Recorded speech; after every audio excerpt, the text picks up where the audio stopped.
Current affair اس وقت بہت بڑا انٹرنیشنل لیول کے اوپر پوری دنیا کے مسلمانوں کا چل رہا ہے، وہ ہے سلمان رشدی ملعون پہ جو ایک قاتلانہ حملہ ہوا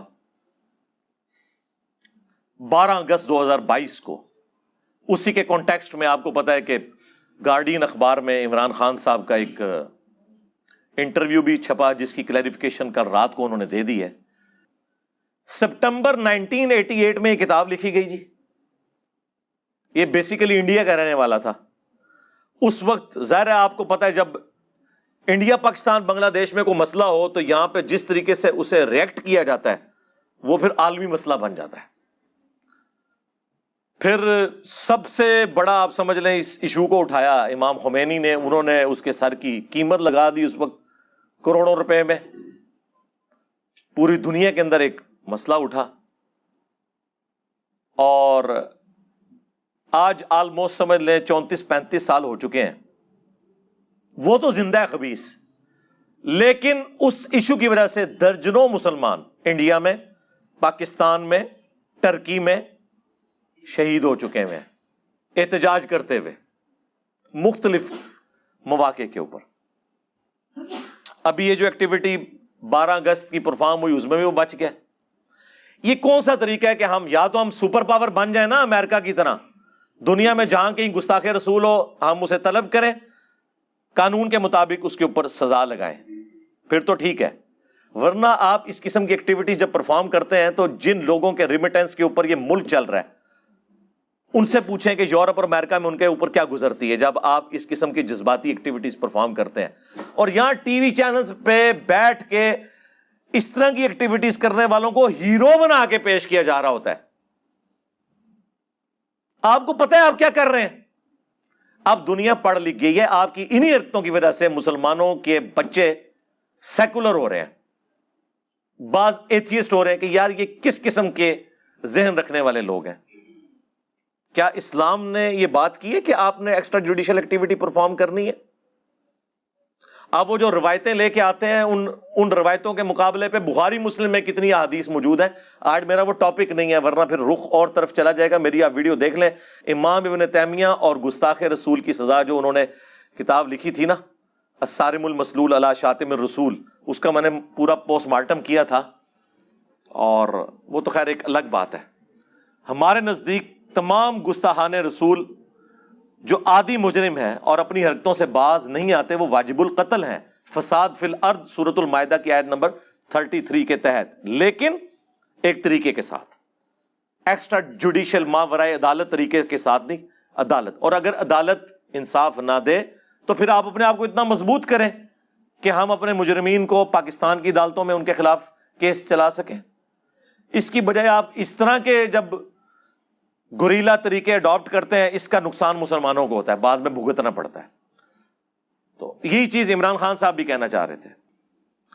اچھا، اب وہ کتاب کی طرف آپ آ جائیں، سیٹینک ورسز یعنی شیطانی آیات، نعوذ باللہ، یہ اس نے اس کا ٹائٹل رکھا۔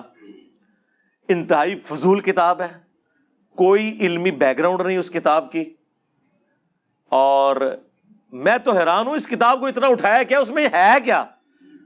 تخیلاتی چیزیں، ایک طلسماتی سٹوری کے انداز میں وہ لکھی گئی، ایک جعلی روایت کو بنیاد بنا کر ایک پورے کا پورا اس نے نیریٹو کھڑا کیا، جس کی اصل قرآن و سنت کے بالکل مخالف تھی۔ اس قسم کی جعلی روایتیں تو ہماری کتابوں میں موجود ہیں۔ بھائی جس ریلیجن کے ماننے والوں نے 10 سے 15 سال کے اندر صدیوں کی رومن اور پرشین امپائرز کو اکھاڑ کے رکھ دیا ہو، تو آپ کیا سمجھتے ہیں کہ اس کے دشمن پوری دنیا میں کتنے ہوں گے؟ تو کیا وہ جعلی روایتیں داخل نہیں کریں گے ہماری کتابوں کے اندر؟ بخاری اور مسلم دونوں میں حدیث ہے، مسلم کی پہلی حدیث یہی ہے مولا علی علیہ السلام سے کہ رسول اللہ نے فرمایا صلی اللہ علیہ وآلہ وسلم، جس شخص نے میری طرف جھوٹ منسوب کیا وہ اپنا مقام جہنم میں دیکھ لے۔ کیونکہ رسول اللہ کو پتا تھا کہ جھوٹی روایتیں گھڑی جائیں گی، بعض اوقات امت کے وسیع تر مفاد میں بھی گھڑی جائیں گی۔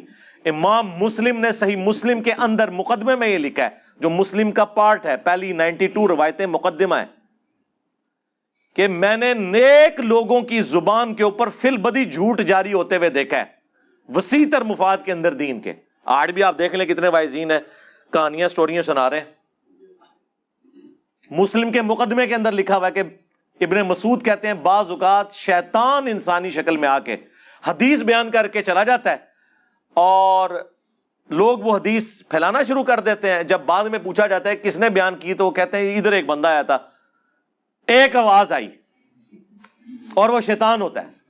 یہ اسماء و رجال کا جو علم ہے, حدیث کی چینز اور ایک ایک بندے کا تعارف, یہ کس لیے رکھا گیا؟ اسی لیے تاکہ کوئی جھوٹی روایتیں ہماری کتابوں میں داخل نہ کر سکے.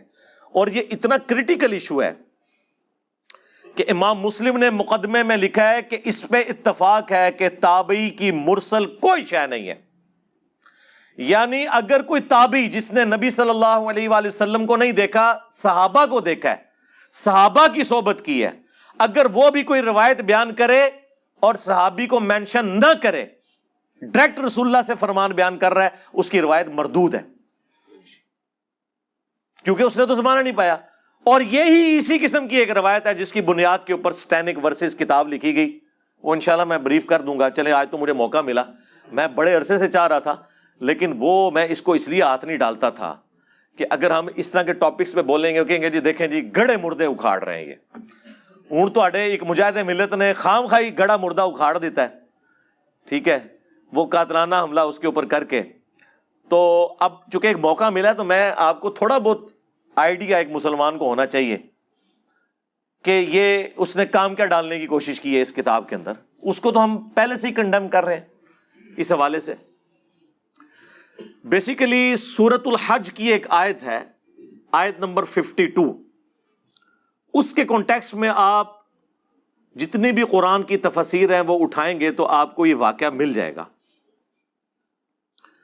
سورۃ الحج کی آیت نمبر 52 میں پہلے آپ کے سامنے بیان کروں گا اور پھر میں آپ سے پوچھوں گا کہ اس میں سے اس طریقے سے رزلٹ نکالنا, جبکہ اس آیت کی تفسیر قرآن کے اندر کئی جگہ پہ موجود ہو.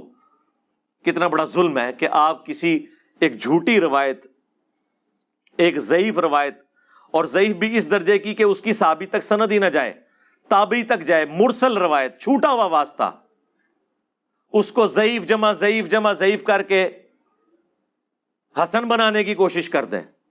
کتنا بڑا ظلم ہے.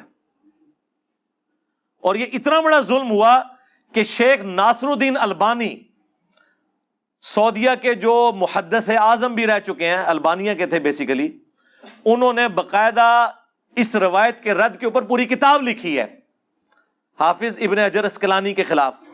انہوں نے کہہ دیا کہ جی کافی ساری ضعیف روایتیں ملی ہوئی ہیں تو کچھ نہ کچھ تو ہوا ہوگا, ٹھیک ہے. حالانکہ البانی خود قائل ہیں کہ 2 3 4 روایتیں مل جائیں نا, اگر جمع کے سیغے میں 3 سے زیادہ, تو ضعیف جمع ضعیف جمع ضعیف حسن لغیری بن جاتی ہے. لیکن یہاں ان کو بھی پتا چلا, یہ البانی صاحب نے کتاب ابن حجر اسقلانی کے خلاف نہیں, اپنے خلاف بھی لکھی ہے کہ ضعیف جمع ضعیف کا فارمولہ لگا کے کسی حدیث کو صحیح قرار دینا یہ کتنا نقصان دہ ہے. میں نے آج سے آلموسٹ 10 سال پہلے بھی اس روایت کو بیان کیا تھا, مسئلہ 36 کے اندر, ضعیف الاسناد اور من گھڑت احادیث کا فتنہ, کہ اگر ضعیف روایتوں کو مانا جائے تو ایٹ لیسٹ 3 حدیث کی کتابوں میں یہ روایت موجود ہے لیکن سند اس کی متصل نہیں ہے. تو اب 3 ضعیف روایتیں مل کے اور 8 9 اس کے مزید طرق ملتے ہیں, تو ہم اسے ضعیف جمع ضعیف جمع ضعیف جمع ضعیف کر کے حسن بنا دیں گے؟ نہیں, ضعیف جمع ضعیف جمع ضعیف پکی ضعیف. یہ شیطان نے پھیلائی ہے اس قسم کی باتیں. تو باقاعدہ شیخ ناصر البانی نے پورا ایک کتابچہ لکھا اس کو رد کرنے کے لیے. لیکن اس کے اگینسٹ حافظ ابن کثیر جو ہیں وہ آپ دیکھیں ماشاء اللہ تعالیٰ, انہوں نے تفسیر ابن کثیر میں سورۃ الحج کی آیت نمبر 52 کے کانٹیکسٹ میں پورا رد کیا ہے کہ یہ بالکل بکواسیات ہیں سارے واقعات. ایک ایک سند کے اوپر انہوں نے بحث کی, انہوں نے کہا یہ سندیں تو متصل ہی کوئی نہیں ہے, خام خواہ آپ اس کے اوپر بات کر رہے ہیں. تو یہ روایت جو ہے وہ المعجم الکبیر طبرانی کے اندر موجود ہے, مسند البزار کے اندر موجود ہے, اور مجموع الزوائد کے اندر بھی موجود ہے. خود ابن حجر اسقلانی کے استاد مجموع الزوائد میں طبرانی اور بزار کے ریفرنس سے لے کے آئے, انہوں نے کہا ہے کہ یہ روایتیں ٹھیک نہیں ہیں. ہمارے پاس تو اب یہ اردو ترجمے کے ساتھ طبرانی بھی آ چکی ہوئی ہے اور مجموع الزوائد بھی آ چکی ہے الحمدللہ. ہم کوشش کریں گے کہ اس کے امیجز جو ہے وہ اس میں ساتھ ڈسپلے کر دیں کہ بالکل جعلی روایتیں ہیں جن کی بنیاد کے اوپر یہ سب کچھ کیا گیا. وہ سورۃ الحج کی جو آیت نمبر 52 ہے اس کے کانٹیکسٹ میں ہوا. وہ آیت پہلے میں پڑھ دیتا ہوں تاکہ آپ کو یہ پتہ چل جائے. اعوذ باللہ من الشیطان الرجیم بسم اللہ الرحمن الرحیم. وما ارسلنا من قبلک من رسول ولا نبی، اور کوئی بھی ایسا رسول آپ صلی اللہ علیہ وآلہ وسلم سے پہلے نہیں گزرا اور نہ کوئی نبی، الا مگر یہ کہ، یعنی تمام انبیاء اور رسولوں کے ساتھ ایسا ہوا. کیا ہوا؟ اذا تمنا، کہ جب اس نے کوئی آرزو کی. اب یہ تمنا کے عربی میں دو معنی ہیں. ایک ہے خواہش کرنا، کوئی ایفرٹ پٹ کرنا دین کی سربلندی کے لیے، اور ایک ہے کہ جو اس پہ کتاب نازل ہوئی ہے اس کی تلاوت کرنا. یہ دونوں معنی بیک وقت درست ہیں. اور دوسرے معنی کو پھر گھسیٹ کے انہوں نے اس میں فٹ ان کیا، وہ آپ کو پتہ چل جائے گا. القی الشیطان فی امنیتہ، تو شیطان بھی اس کی اس تمنا کے اندر اپنا حصہ ڈال دیتا تھا. یعنی اب اگر وہ کوشش کر رہا ہے تو شیطان کیا حصہ ڈالے گا کہ اس کوشش کے اندر رکاوٹیں کھڑی کرے گا، اور اگر وہ تلاوت کر رہا ہے تو وہ پھر اس قسم کی کوشش کرے گا کہ آڈینس تک اس کا کوئی غلط فہم پہنچے اور وہ غلط رزلٹ نکال لے. یہ دونوں معنی بیک وقت درست ہیں. فَيَنْسَخُ اللَّهُ مَا يُلْقِي الشَّيْطَانُ، تو اللہ تعالیٰ جو شیطان نے القاء کیا ہوتا ہے نا، یہ شیطان کی کوئی ایفرٹ ہوتی ہے، اسے تو ہٹا دیتا ہے. ثُمَّ يُحْكِمُ اللَّهُ آیَاتِهِ، اس کے بعد اللہ اپنی آیات کو محکم کر دیتا ہے. وَاللَّهُ عَلِيمٌ حَكِيمٌ، اور اللہ تعالیٰ علم والا اور حکمت والا ہے. اور ساتھ اس سے اگلی آیت میں اس کی حکمت بھی بیان ہو گئی ہے. لِيَجْعَلَ مَا يُلْقِي الشَّيْطَانُ فِتْنَةً لِلَّذِينَ فِي قُلُوبِهِم مَرَضٌ، اور یہ جو شیطان روڑے اٹکاتا ہے نا، یا نبی کی تلاوت کے اندر اپنا بھی کوئی حصہ اس طرح کا ڈالتا ہے کہ سننے والے اس کا غلط فہم لینا شروع کر دیتے ہیں. یہ جو کچھ ہو رہا ہوتا ہے نا، یہ اللہ تعالیٰ فرما رہا ہے کہ یہ اس لیے ہوتا ہے تاکہ ہم جن کے دلوں میں مرض ہے نا، جو ڈھیٹ لوگ ہیں، ان کے لیے اس کو آزمائش بنا دیں. وہ تو پہلے ہی بہانہ تلاش کر رہے ہوتے ہیں تو ان کے لیے آزمائش بن جاتی ہے اور حق سے روگردانی کر دیتے ہیں. ظاہر ہے یہ اللہ تعالیٰ نے حق اور باطل کی کشمکش تو رکھی ہے نا، پلیٹ میں رکھ کے تو نہیں آپ کو دے دینی جنت. لوگ کہتے ہیں جی لوگوں کو استعانت اتنی مشکل سے سمجھانی پڑتی ہے. قرآن کے پہلے صفحے پہ لکھا ہوتا کہ بابوں کو پکارنا شرک ہے تو اگے تو قرآن نازل کرنے کی بھی ضرورت کوئی نہیں سی. اللہ تعالیٰ نے ایاک نعبد و ایاک نستعین بیان کیا اور پھر آگے چل کے اس کو مضمون کو کھولا، لیکن اس کو اس طریقے سے بیان کیا کہ اگر کوئی بے ایمانی پہ اترا ہوا ہو وہ اس کے ذریعے گمراہ ہو، جو سورۃ البقرہ میں آیا ہے. اللہ کی وجہ سے نہیں بلکہ آزمائش کی وجہ سے. دنیا میں کون سا گناہ ہے جو اٹریکٹ نہیں کرتا انسان کو؟ اللہ نے گناہ میں اٹریکشن کیوں رکھی ہوئی ہے؟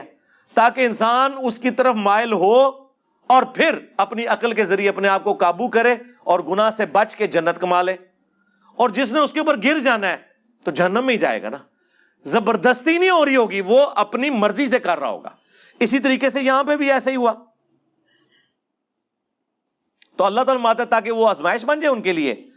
وَالْقَاسِيَةِ قُلُوبُهُمْ، اور جن کے دل کے اندر سختی موجود ہے نا، ان کے لیے یہ فتنہ بن جائے. وَإِنَّ الظَّالِمِينَ لَفِي شِقَاقٍ بَعِيدٍ، اور بے شک جو ظالم لوگ ہیں، جو ہٹ درمی پہ اترے ہوئے ہیں، وہ تو دور کی بدبختی میں گر پڑے ہیں. وَلِيَعْلَمَ الَّذِينَ أُوتُوا الْعِلْمَ، اور یہ اس لیے بھی ہے کہ تاکہ جو اہل علم ہے نا، جو حق حاصل کرنا چاہتے ہیں، ان کا رزلٹ بالکل ڈیفرنٹ ہوگا اس طرح کے کاموں سے. وہ کیا ہوگا؟ انہ الحق من ربک، کہ یہ بے شک حق ہے ان کے رب کی طرف سے. فیؤمنوا بہ، بس وہ اس کے اوپر ایمان لے آئیں گے. فتخبت لہ قلوبہم، اور ان کے دل بھی اس کتاب کی طرف، اس دین کی طرف جھک جائیں گے. وَإِنَّ اللَّهَ لَهَادِ الَّذِينَ آمَنُوا، اور بے شک اللہ تعالیٰ تو ہدایت دیتا ہے ان کو جو بات مان لیتے ہیں، یا ایمان والے، ایمان والا وہی ہوتا ہے نا جو بات مان لیتا ہے، اِلَىٰ صِرَاطٍ مستقیم، سیدھے راستے کی طرف۔ تو یہ وہ آیت تھی جس میں بالکل واضح ہے کہ جب پیغمبر کوئی ایفرٹ پٹ کرتا ہے دین کی سربلندی کے لیے تو شیطان روڑے اٹکاتا ہے، تو اللہ تعالیٰ پھر الٹیمیٹلی پیغمبر کو نجات دے دیتا ہے، اہل ایمان کو، اور نیست و نابود کر دیتا ہے پیغمبر کے مخالفین کو۔ یا دوسرا معنی کہ پیغمبر جب کوئی کلام تلاوت کر رہا ہوتا ہے اس میں شیطان اپنا حصہ ڈال دیتا ہے، اس حوالے سے کہ سننے والے اس کا غلط مفہوم لینا شروع کر دیتے ہیں، اور وہ ظاہر ہے پھر آزمائش بن جاتی ہے جو بدبختی پہ اترے ہوئے ہیں ان لوگوں کے لیے، اور جو اہل ایمان ہیں ان کو تو اللہ تعالیٰ ثابت قدم کر دیتا ہے، ان کو تو کوئی فرق ہی نہیں پڑتا اس چیز سے۔ اچھا، یہ جو اب میں مفہوم بیان کر رہا ہوں یہ قرآن کے اندر موجود ہے، یہ قرآن اپنی اس آیت کی تفسیر اور عقیدے کے اعتبار سے کسی حدیث کا محتاج نہیں ہے۔ حدیث میں مزید ایکسپلینیشن آ جاتی ہے یا سیاق و سباق کی کوئی تفصیلات آ جاتی ہیں، عقیدے میں تو قرآن کسی حدیث کا کوئی محتاج نہیں۔ اب میں کراس ریفرنس کے طور پہ آپ کو ایک آیت پیش کروں گا، اس سے آپ کو مضمون کھل جائے گا۔ سورۃ الانعام کی آیت نمبر 112 اور 13، یہ وہی آیت ہے وہ جو المحنت کے شروع میں انہوں نے لکھی ہے نا، شیطانی لشکر ہم پہ حملہ آور ہوا جس طرح کہ انبیاء پہ ہوتا تھا۔ آئیے یاد آیت، اے وہ آیت ہے، وَكَذَلِكَ جَعَلْنَا لِكُلِّ نَبِيٍّ عَدُوًّا، اور اسی طریقے سے ہم نے ہر نبی کے لیے دشمن بنائے تھے، شیاطین الانس والجن، انسانوں میں سے بھی شیاطین اور جنوں میں سے بھی، یوحی بعضهم الی بعض زخرف القول غرورا، جو بعض کے دل میں بڑا بنا سوار کر ایسے بد عقیدگیاں جو ہے نا وہ لیپا پوتی کر کے مزین کر کے ان کے دلوں میں ڈال دیتے ہیں۔ وَلَوْ شَاءَ رَبُّكَ مَا فَعَلُوا، اور اگر تیرا رب زبردستی کرنا چاہتا نا تو کسی شیطان کی مجال نہیں تھی کہ اس طرح کسی کو گمراہ کر سکتا۔ فَذَرْهُمْ وَمَا يَفْتَرُونَ، تو چھوڑ دیں ان کو ان کے حال کے اوپر اور جو یہ جھوٹ باندھ رہے ہیں۔ یعنی اگر اللہ تعالیٰ نے زبردستی ہدایت دینی ہوتی نا پھر تو یہ آزمائش بھی ختم ہو جاتی، لیکن ظاہر ہے آزمائش ہے تو جنت میں جانا ہے نا، آزمائش نہیں ہے تو اتنی بڑی جنت، ہمیشہ کی زندگی اور آپ کی مرضی، یہ جبھی ملنی ہے نا، کوئی ایفرٹ بھی پٹ کریں گے۔ یہ فٹ پاتھ پہ بیٹھے ہوئے راہ چلتے ہوئے تو آپ کو نہیں مل جانی۔ تو یہ اللہ تعالیٰ نے فرمایا وَلِتَصْغَىٰ إِلَيْهِ أَفْئِدَةُ الَّذِينَ لَا يُؤْمِنُونَ بِالْآخِرَةِ، اور یہ اس لیے کہ تاکہ جن لوگوں کا آخرت کے اوپر ایمان نہیں ہے نا ان کے دل جو ہے نا اسی کی طرف، گمراہی کی طرف مائل ہو جائیں۔ وَلِيَرْضَوْهُ وَلِيَقْتَرِفُوا مَا هُمْ مُقْتَرِفُونَ، اور وہ پھر اسی کے اوپر راضی ہو جائیں۔ یعنی جو لوگ گمراہی کے اوپر اترے ہوئے نا ان کے لیے تو ایک سمجھ لیں یہ ایندھن کا کام کریں گی اس طرح کی چیزیں، اور وہ اس میں سے غلط رزلٹ نکالیں گے اور وہ پھر اسی راستے کے اندر بیٹھ جائیں گے۔ اب یہ بالکل واضح ہے۔ اسی طریقے سے سورہ الفرقان کے اندر بھی آیت نمبر 32 میں بھی ہے، وقال الذین کفروا لولا نزل علیہ القرآن جملۃ واحدہ، اور کافر یہ اعتراض کرتے ہیں کہ یہ قرآن اکٹھا کیوں نہیں نازل ہو گیا، یہ کیا ہے جی اتنے سالوں سے نازل ہو رہا ہے، کوئی اللہ تعالیٰ بیٹھ کے کوئی پلان کرتا رہتا ہے یا یہ نبی خود بیٹھ کے گھڑتا رہتا ہے، نعوذ باللہ۔ آپ دیکھیں نا قرآن کا آہستہ آہستہ نازل ہونا، ایک پوائنٹ تو ان کے ہاتھ لگ گیا نا کہ سوچ سوچ کے لکھتا ہے، نعوذ باللہ۔ تو اللہ تعالیٰ نے اس کا جواب دیا کہ ایسا کیوں ہے، کذالک، یہ اس طریقے سے ہے کہ لنثبت بہ فؤادک، تاکہ ہم آپ کا دل اس کے ذریعے مضبوط کریں، ورتلناہ ترتیلا، اور ہم اسے ٹھہر ٹھہر کے پڑھتے ہیں۔ یعنی دل مضبوط ہوتا ہے نا میرے بھائی۔ دیکھیں غزوہ بدر سے پہلے سورہ البقرہ نازل ہوئی، پوری تیاری کی گئی، جالوت اور طالوت کی جنگ کا واقعہ بیان ہوا، غزوہ احد میں غلطیاں ہوئیں، مسلمانوں کے دل دکھے ہوئے تھے، اس کے بعد 60 آیات اس کے اوپر کمنٹری نازل ہوئی کہ تم نے یہ کیا، ہم نے تو وعدہ پورا کر دیا تھا، تم نے نبی کی نافرمانی کی، اس کی وجہ سے فتح شکست میں بدل گئی۔ غزوہ خندق کے موقع کے اوپر 7 گائیڈ لائنز، غزوہ تبوک کے موقع پر سورہ التوبہ۔ تو یہ 7 مسلمانوں کے دل اور نبی علیہ السلام کا دل بھی مضبوط ہوتا تھا۔ یہی اکٹھی کتاب آ گئی ہوتی اور 23 سال تک نبی علیہ السلام اس کتاب کی بنیاد کے اوپر چلتے رہتے، اس میں زیادہ ٹیسٹ تھا یا ہر واقعے سے پہلے اور کبھی کسی واقعے کے بعد اللہ کی طرف سے کمنٹری آتی تو کتنا دل انسان کا مضبوط ہوتا ہے کہ ٹھیک ہے جی ہماری غلطی معاف ہوگی. ٹھیک ہے، وہ غلطی معاف ہوئی نا سورہ آل عمران میں جن لوگوں نے رسول اللہ کی نافرمانی کی تھی. تو یہ اللہ تعالیٰ ہمارا یہ ہم نے اس لیے نازل کیا.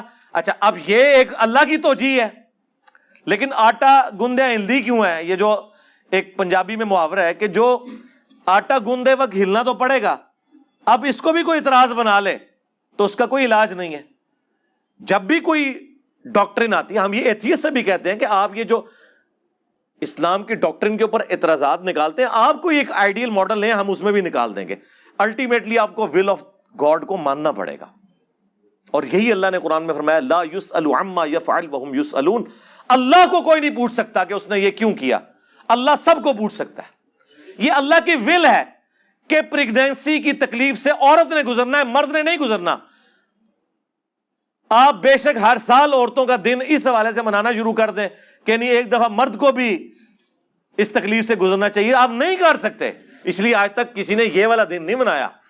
ہاں یہ انسان کی کمزوری ہے. مرد کو اللہ نے معیشت کی تکلیف سے گزارا ہے کہ اس نے نانو نفقہ بیوی بچوں کا پورا کرنا ہے. یہ ول آف گاڈ ہے نا. اللہ چاہتا اسے ریورس بھی کر سکتا تھا، اللہ کی مرضی نا. تو اس کو کون چیلنج کرے گا؟ وہ تو آپ بھی کریٹر ہو تو آپ کی بھی ایک مرضی ہوگی. یہ کون سا اعتراض ہے؟ تو اللہ تعالیٰ ہمارا یہ ہم نے اس لیے کیا تاکہ اے نبی آپ کا دل مضبوط کرے، آپ کے ساتھیوں کا. اس لیے ٹھہر ٹھہر کے قرآن پڑھتے ہیں. اور پھر اللہ نے ساتھ ہی فرمایا وَلَا يَأْتُونَكَ بِمَثَلٍ إِلَّا جِئْنَاكَ بِالْحَقِّ وَأَحْسَنَ تَفْسِيرًا. اور اے نبی جب کبھی بھی کوئی بھی اعتراض آپ کے پاس لے کر آتے ہیں نا تو دیکھیں ہم کس طرح سچائی کے ساتھ اس کی تعویل آپ کو سکھا دیتے ہیں. کوئی اعتراض لے کے آتے ہیں تو آپ کو بتا دیتے ہیں کہ یہ اس لیے ہے، یہ اس کو غلط رنگ دے رہے ہیں، یہ اس طرح ہے ہی نہیں ہے. اب میرا ایک معصومانہ سوال ہے، اگر وقت کے پیغمبر کے ساتھ یہ ہو رہا ہے کہ ان کی باتوں کا لوگ غلط مطلب لے کے الٹا انہیں بلیم کر رہے ہیں، اس سے بڑھ کر ان پر جو اللہ کی کتاب ہے اس میں کیڑے نکال رہے ہیں، تو اسی تسی تو شاہی کوئی نہیں. تو اس لیے اس طرح کے پروپیگنڈے سے پریشان نہیں ہونا چاہیے، بلکہ ہمیشہ فرنٹ سے لیڈ کر کے آپ کو حق بات لوگوں کو پہنچانی چاہیے. باقی اللہ کی مرضی. ٹھیک ہے، ہمیں جنت اس بات میں نہیں ملنی ہے کہ آپ کے ساتھ لوگ کتنے اٹیچ ہیں، ورنہ تو حضرت لوط علیہ السلام کی 2 بیٹیاں ہی مان لے کے آئی تھی نا. ہاں جی، حضرت نوح علیہ السلام پہ صرف 78 لوگ ہی ایمان لے کے آئے تھے نا، یہاں 300 سے زیادہ لوگ بیٹھے ہوئے ہیں. یہ کوئی کرائٹیریا ہے؟ کوالٹی کرائٹیریا ہے اسلام میں، کوانٹٹی نہیں ہے. تو یہ ساری وہ چیزیں کراس ریفرنس کے طور پہ میں نے آپ کو پیش کی تاکہ آپ کو پتہ چل جائے کہ جن لوگوں کے دلوں میں ٹیڑھ پن ہوتا ہے نا، وہ قرآن کی آیات کا غلط فہم بیان کرنے کی کوشش کرتے ہیں اور اس کے ذریعے پھر لوگوں کو گمراہ کرتے ہیں. یہ قرآن کے اندر اس کی باقاعدہ تفسیر موجود تھی، اس کے باوجود اس خبیث نے سیٹینک ورسز جو لکھی کتاب، اس میں اس نے اپنا لقمہ اس کے منہ میں ڈالنے کی کوشش کی. ایک اور آیت پیش کر دیتا ہوں، پھر میں اس حدیث کی طرف بھی آتا ہوں جو وہ جعلی روایت ہے. سورہ آل عمران کے سٹارٹ ہی میں اللہ تعالیٰ نے نا اس فتنے کا ذکر کر دیا تھا بہت پہلے ہی. آیت نمبر 7 میں اللہ تعالیٰ نے فرمایا ہے هُوَ الَّذِي أَنزَلَ عَلَيْكَ الْكِتَابَ مِنْهُ آيَاتٌ مُحْكَمَاتٌ. وہی ہے جس نے تم پر کتاب نازل کی ہے جس میں محکم آیات ہیں، جس میں حکم بیان ہوا ہے کہ یہ کرو یہ نہ کرو. ہن ام الکتاب، وہی کتاب کی ماں اور جڑ ہیں. کیا؟ شرک سے بچو، نماز پڑھو، جھوٹ نہ بولو، زنا سے بچو، ماں باپ کے ساتھ اس نے سلوک کرو. یہ اصل دین یہی ہے اللہ تعالیٰ فرما رہا ہے. وَأُخَرُ مُتَشَابِهَاتٌ، اور اس کے علاوہ متشابہات بھی ہیں، ریزیمبلنس والی چیزیں.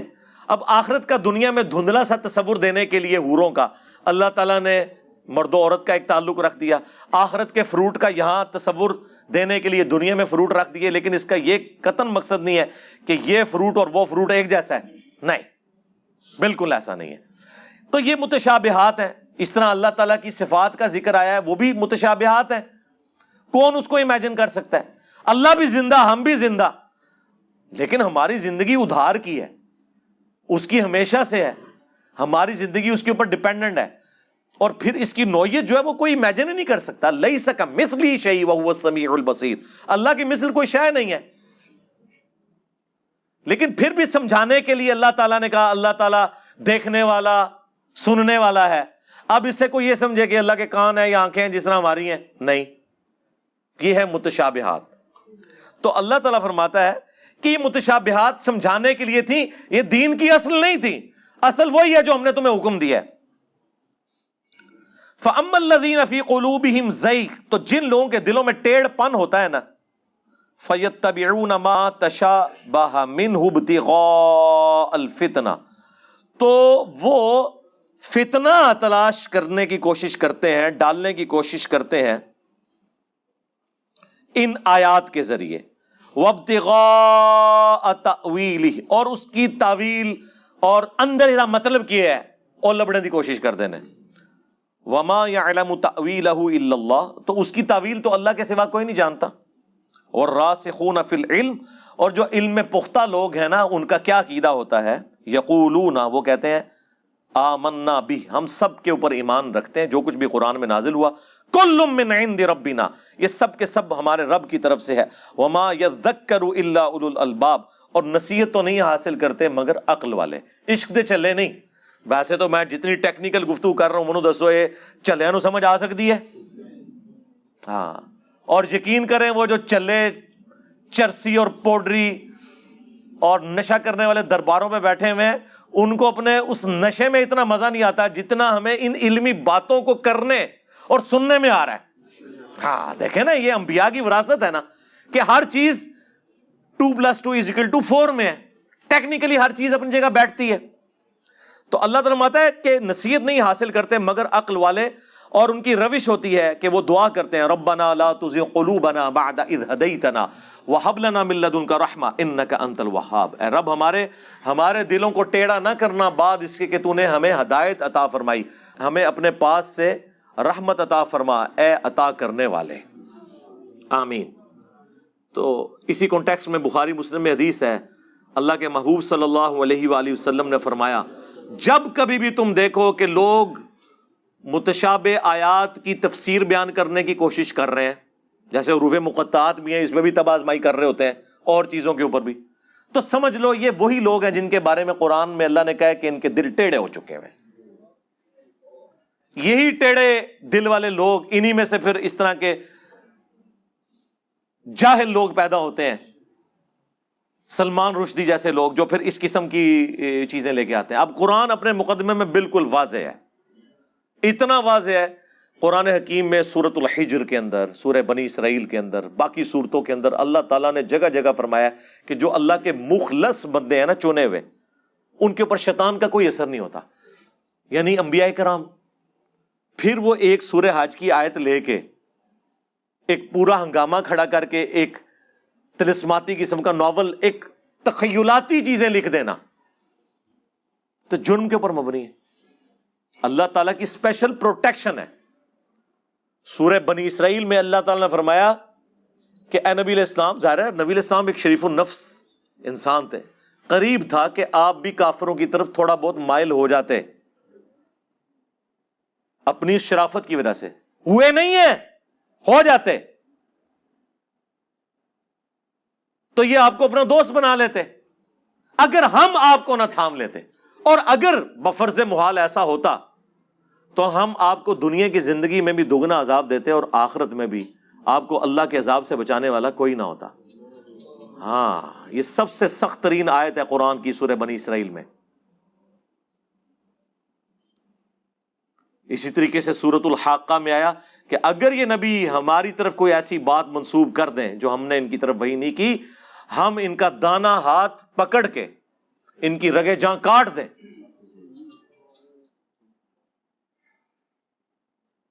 استغفر اللہ، دیکھیں الفاظ، اور تم میں کوئی ایک بھی ایسا نہ ہو جو ان کو بچا سکے۔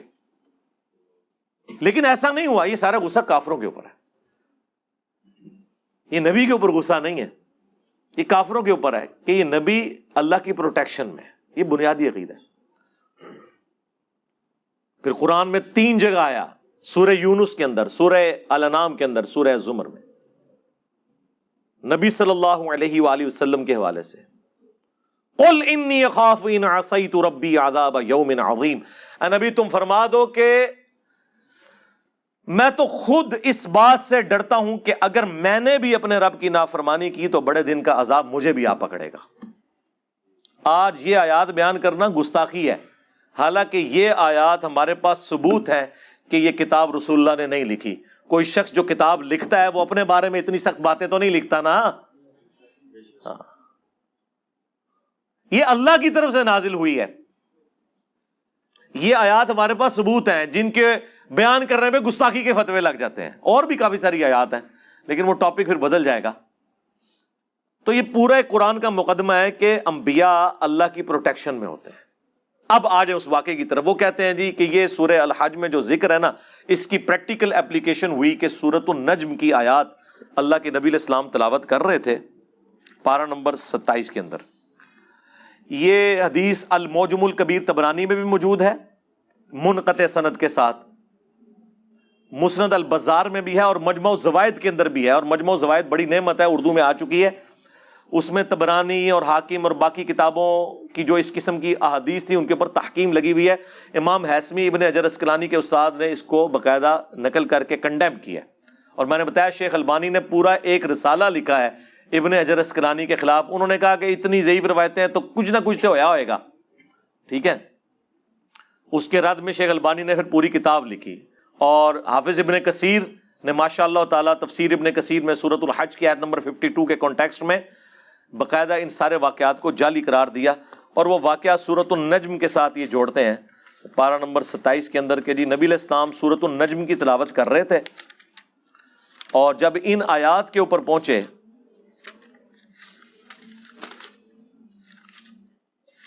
اعوذ باللہ من الشیطان الرجیم بسم اللہ الرحمن الرحیم، جہاں پہ ان دیویوں کا ذکر تھا، ان کی 3 دیویاں تھیں نا جس کی وہ پوجا کرتے تھے بت پرست۔ نمبر 1 لات، نمبر 2 عزا، اور نمبر 3 منات، اس کا ذکر موجود ہے آیت نمبر 19 اور 20۔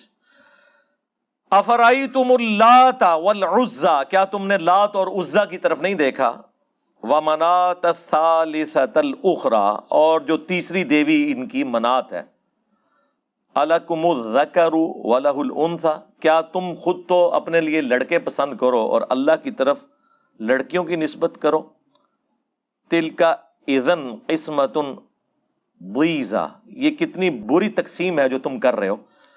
یعنی آپ دیکھیں ان کی تینوں دیویاں جو ہیں وہ مونس تھیں، خود اپنے لیے لڑکی پیدا ہونا وہ ایک بدنامی سمجھتے تھے، اور اللہ کی طرف 3 دیویاں انہوں نے منسوب کی ہوئی تھی، اللہ کی بیٹیاں لات، منات اور عزا، تو ان کی وہ عبادت کیا کرتے تھے۔ تو اللہ تعالیٰ نے دیکھیں اس آیت کے ساتھ ذکر آیا کہ بڑی بری تقسیم تم نے کی ہوئی ہے۔ جب قرآن میں یہ آیات ہے تو اس میں ان دیویوں کی تعریف کیسے ہو سکتی ہے؟ وہ کہتے ہیں جب حضور تلاوت کر رہے تھے نا یہ والی آیات، افرائیتم اللات والعزا ومنات الثالثۃ الاخری، تو اس کے ساتھ نعوذ باللہ حضور کی مبارک زبان کے اوپر شیطان نے قابو پاتے ہوئے نعوذ باللہ ان کی مبارک زبان سے یہ الفاظ بھی نکلوا دیے، وَإِنَّ شَفَاعَتُهُنَّ لَتُرْتَجَا، اور بے شک ان کی شفاعت بھی اللہ کے حضور قبول کی جائے گی۔ تو اس کی وجہ سے کافر بھی بڑے امپریس ہوئے، اور وہ کہتے ہیں دیکھیں اتنا حصہ تو بخاری مسلم میں موجود ہے کہ جب سورۃ النجم کی تلاوت نبی علیہ السلام نے کی تو تمام جن، انس اور کافر بھی اور مسلمان بھی سجدے میں گر پڑے۔ وہ تو سر اس کلام سے متاثر ہوئے تھے، اور ان آیات کے اوپر سجدے میں نہیں گرے تھے، وہ تو آخری آیات ہیں۔ وہ کہتے ہیں جی وہ کافروں نے سجدہ اسی لیے کیا تھا کہ ان کی دیویوں کی تعریف اس میں بیان ہوئی تھی۔ اب دیکھیں کیسے کہانی میں رنگ بھرے، بخاری مسلم میں تو یہ الفاظ نہیں ہے، صرف یہ ذکر ہے کہ سجدے میں گر پڑے۔ وہ کہتے ہیں نہیں، وہ جو طبرانی کی روایت ہے اور مسند البزار میں ہے، مجمع الزوائد میں بھی لے کے آئے ہیں، اس کے اندر تو موجود ہے کہ وہ کافروں نے سجدہ اس لیے کیا کہ تعریف نبی علیہ السلام نے کر دی ان دیویوں کی، تو وہ بڑے امپریس ہوئے، اس وجہ سے وہ سجدے میں گر پڑے اور انہوں نے کہا آج تو محمد نے ہمارا مقدمہ بھی مان لیا ہے، کچھ دو کچھ لو، ٹھیک ہے اب ہم مل جل کے اپنے معاملات کو لے کے چلیں گے، نعوذ باللہ من ذالک۔ اور جن لوگوں نے اس روایت کو صحیح ماننے کی بھی کوشش کی مسلمانوں میں سے، انہوں نے کہا کہ نبی علیہ السلام کی مبارک زبان پہ جاری نہیں ہوئی ہیں بلکہ شیطان نے ان کے کان میں پھونک دی تھی۔ بھئی جب روایت ہی جعلی ہے، یہ حرکت کرنے کی کیا ضرورت ہے؟ یہی کام پھر ابن حجر اسقلانی نے کیا، باقی خیر پوری امت ایک طرف کھڑی ہوئی ہے، اسی لیے شیخ البانی نے پھر ان کے خلاف پورا رسالہ لکھا کہ یہ ضعیف جمع ضعیف جمع ضعیف کو آپ اس طرح اثر بنا رہے ہیں، حالانکہ البانی صاحب خود بھی بنا لیتے ہیں بعض اوقات، تو وہ رسالہ صرف ان کے خلاف نہیں اپنے خلاف بھی انہوں نے لکھا۔ یہ وہ جعلی روایت تھی جس کی بنیاد کے اوپر انہوں نے ایک پورا ہنگامہ کھڑا کیا ہوا تھا۔ یہ بالکل جھوٹی روایت ہے، اس کی کوئی سند متصل نہیں ہے کسی صحابی تک، تابعین تک جاتی ہیں، لیکن ظاہر ہے وہ تو مسلم کے مقدمے میں ہے کہ تابعی کی مرسل کوئی شاعری میں شروع میں بتا چکا کہ صحیح مسلم کے مقدمے میں ابن مسعود کا قول ہے کہ بعض کا شیطان انسانی شکل میں آ کے حدیث بیان کر کے چلا جاتا ہے، مشہور ہو جاتی ہے، لہٰذا پوری تحقیق کی جائے گی کہ اس کی سند رسول اللہ تک جاتی ہے کہ نہیں۔ یہ تو نہیں کہ حدیث تو حدیث ہوتی ہے اصلی ہو یا جعلی، ڈگری تو ڈگری ہوتی ہے اصلی ہو یا جعلی، ایسا نہیں ہے۔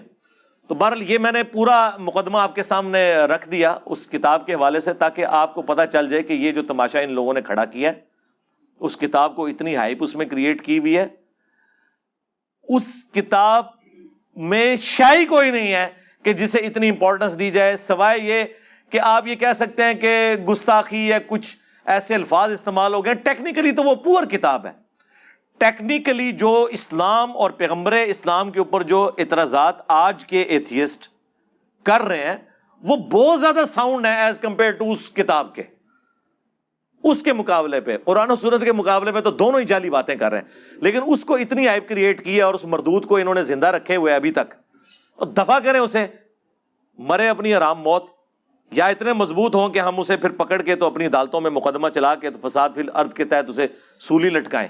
ادروائز آپ اس قسم کی ایکٹیویٹیز پرفارم کریں گے تو عمران خان صاحب نے بالکل صحیح سٹیٹمنٹ دی ہے کہ اس طرح کی ایکٹیویٹیز پرفارم کرنے کا پھر اسلام کو نقصان ہوتا ہے، ٹھیک ہے، مقدمہ کسی اور طرف چلا جاتا ہے۔